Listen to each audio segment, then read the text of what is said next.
कानून में इतनी धाराएं जो आम व्यक्ति तो जानता भी नहीं। कोई भी धारा कहीं भी लगा दो। और आजकल तो वैसे अगर नाम तौर पे न लगे तो लगा दो, लग गई। बोले महाराज रुको, हम अभी करते इसका कार्य। मंत्री गए, हाँ भाई ये राजा का जंगल है, तुम लकड़ी कब से काट रहे हो? बोले साहब 2 साल से काट रहा हूं। 2 साल से इस राजा के जंगल की लकड़ी, सरकारी जंगल की लकड़ी काट रहे हो? तुम्हें अब सजाए मौत होगा, या तो कल तक 25 सोने की मोहर राज खजाने में जमा कर दो, नहीं तो कल के बाद परसों तुम्हें फांसी चढ़ा दिया जाएगा। बेचारा डर के मारे, उसको मंत्री लोग और राजा घर छोड़ने गए तो देखा बेचारे के झोंपड़ी भी है तो टूटी फूटी फूस की झोंपड़ी, वो झोंपड़ी में रहता है। माँ को देखा तो कपड़े जो है उस माँ के वो भी बहुत पुराने, कई जगह से फटे हुए, इसके तन पे तो बहुत कम वस्त्र थे। ये राजा को और गुस्सा आ गया कि इतने भिखारी से मेरी बेटी की शादी कैसे हो सकती है? अगर तूने कल नहीं लाके दिए 25 मोहरे तो तुझे मरवा दी जाए। अब माँ को पता चला तो माँ रोने लगी, हे भगवान ये क्या हुआ? संतों के पास गई, संतों से पूछा, महाराज मैं तो हमेशा भगवान का सत्संग करने वाली, आपकी आज्ञा मानने वाली, क्या मेरा बेटा समाप्त हो जाएगा? अरे तू इतना भगवान का भजन करने वाली, सत्संग करने वाली, तू क्यों तुझे भगवान पे यकीन नहीं है क्या? भगवान कुछ भी ऐसा नहीं होने देंगे जो तेरे लिए उचित नहीं है। और ये संत का आशीर्वाद है, तेरा बेटा राजा बनेगा, बनेगा ही। एक काम कर, अपने बेटे को ले और रात्रि भर भगवान का भजन कर, बस और कुछ मत कर, सिर्फ भजन कर। और जो मेरी बात पर या संतों की बात पर कई पापियों को यकीन नहीं होगा, I know that, but I don't care कि तुम्हें यकीन है या नहीं। लेकिन मेरे कन्हैया पर मुझे बहुत यकीन है।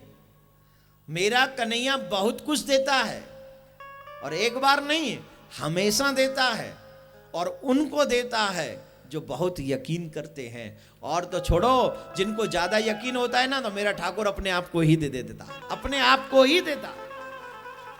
दुनिया की वस्तु का क्या है, आज नहीं तो कल चली जाएगी, और भगवान अगर अपने आप को दे दे तो कितनी बड़ी उपलब्धि है, कितनी बड़ी।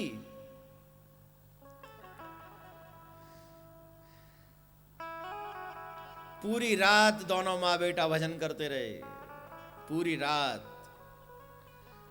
लेकिन बच्चे को लगा, माँ क्या मैं कल बच जाऊंगा?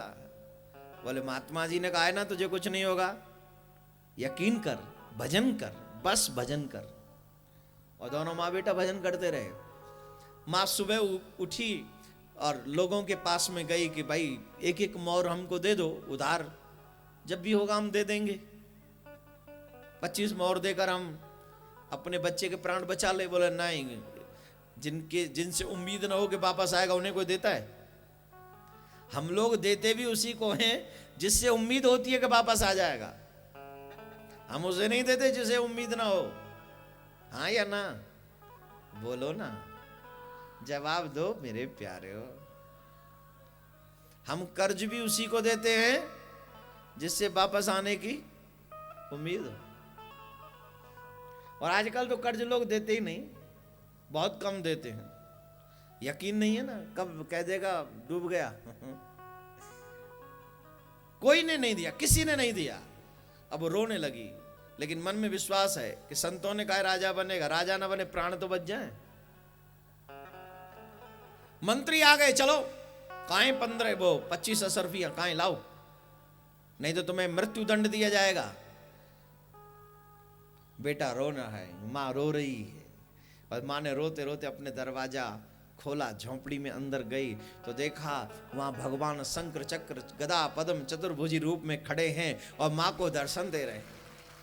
बोलो नारायण भगवान की जय। भगवान खड़े हैं, दर्शन दे रहे हैं। चरणों में लिपट के रोने लगी, मेरे प्रभु आपका दर्शन हो गया।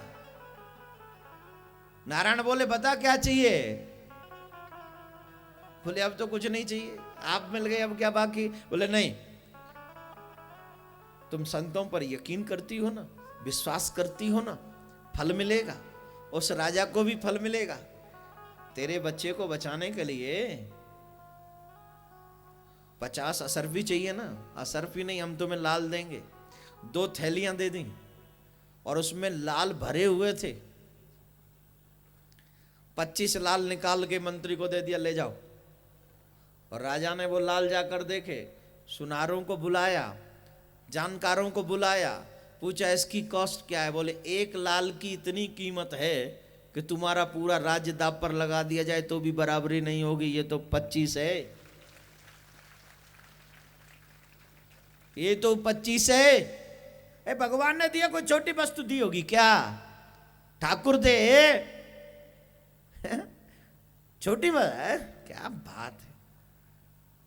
मुंह मत लटका, यकीन कर भगवान पे, तेरी कसम तुझे भी लाल मिलेंगे। हाँ, यकीन करेगा उससे मिले।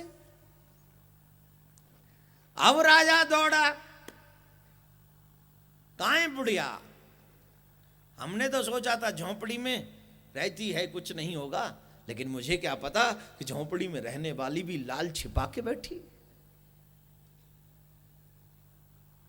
पूछा कितने लाल हैं तुम्हारे पास? बोले पूरे 2 पैकेट फुल भरे हुए।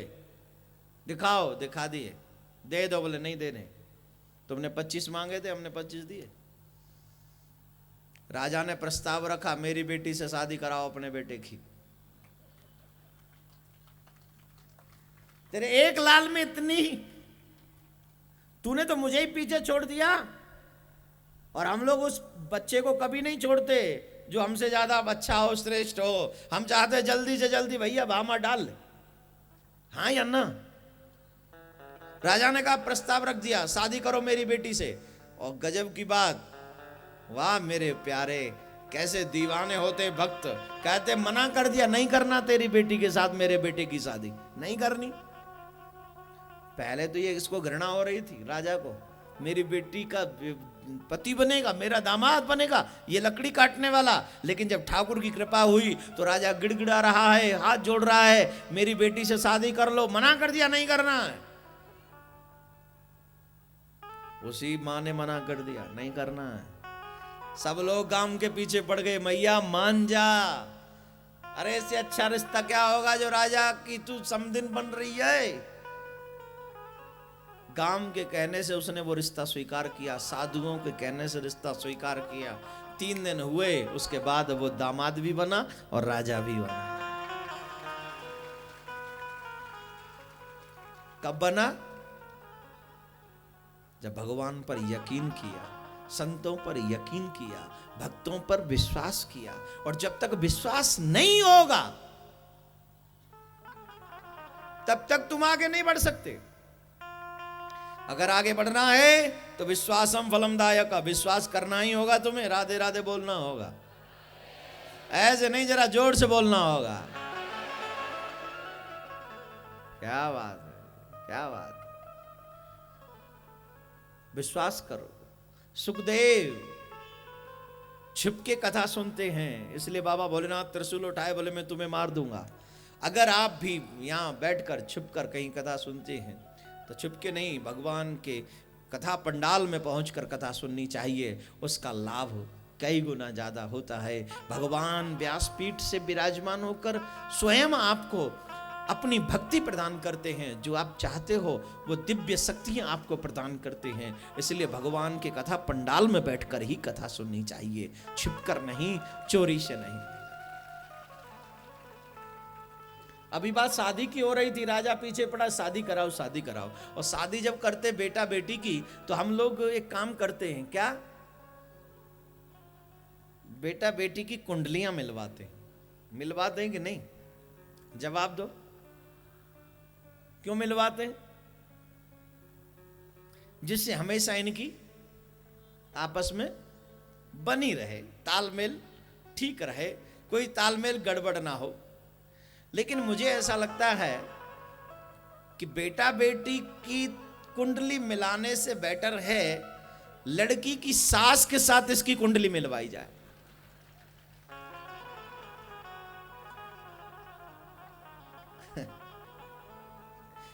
आप पूछ रहे होंगे सास के साथ क्यों? अरे देखो भाई, सुबह होते ही बेटा चला जाएगा काम पे, अंधेरा होने के बाद ही आएगा वापस घर में। पूरे दिन तो सासू माँ से ही आमना सामना रहता ही ना बहू का।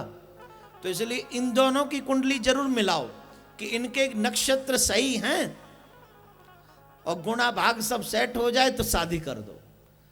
और बेटे की ना भी मिले तो क्या बात है, कुछ दिन बाद तो उसकी आदत पड़ जाएगी।